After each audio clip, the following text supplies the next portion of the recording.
Amor Fati, love of fate. Two Latin words that sound ancient and stoic. Here's the part almost nobody mentions. No Stoic ever wrote them. The phrase was coined roughly 1800 years after the last famous Stoic died, by a German philosopher who was arguing with Christianity, not teaching Stoicism. The idea is genuinely Stoic. The label is not. And once you know the difference, the concept gets much sharper. Amor Fati means this. Do not merely accept what happens to you. Want it. That is the whole leap, and it is bigger than it sounds. Acceptance is tolerating reality. Amor Fati is treating what actually happened as the thing you would have chosen, given full knowledge of everything you do not get to see. Not because everything is good, plenty of it is not, but because the alternative, wishing the past had been different, is the single most useless activity a human being can perform. It has a 100% failure rate. It has never once worked. Friedrich Nietzsche wrote it down in 1882. His formula, and he called it exactly that, a formula for greatness in a human being. He wanted to want nothing to be different. Not forward, not backward, not in all eternity. Nietzsche was not a Stoic. He criticized the Stoics directly.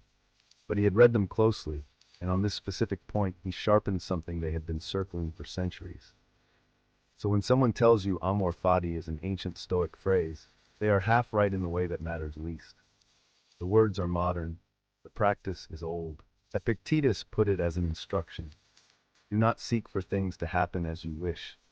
Wish for them to happen as they do happen, and your life will go well. Marcus Aurelius put it as an appetite. Love only what happens to you and is spun with the thread of your destiny. Elsewhere he wrote that what stands in the way becomes the way. Notice none of these men were sitting comfortably when they wrote it.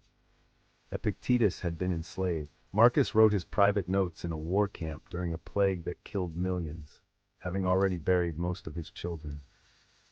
These are not the observations of people whose lives went smoothly. That is precisely why they hold. Amor Fati is not positive thinking, and it is not permission to stop trying. The misreading goes like this.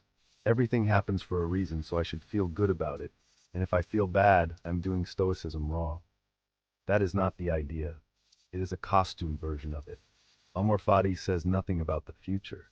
It applies only to what has already happened, the part that is now permanently fixed and completely outside the dichotomy of control.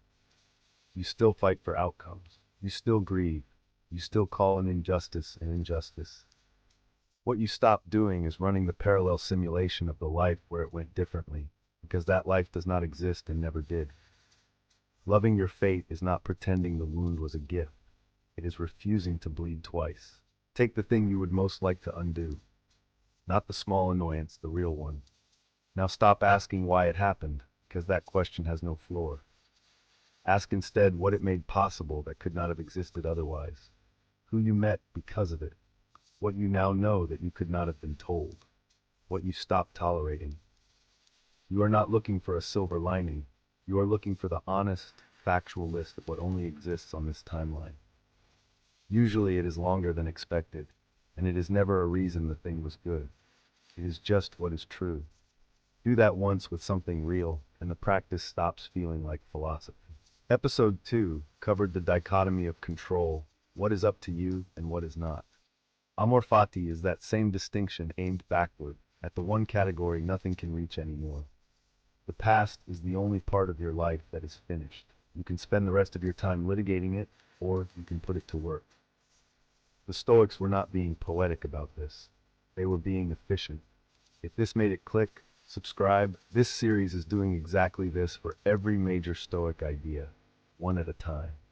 And if you want to practice this daily instead of understanding it once, Becoming Stoic is a free app built for exactly that.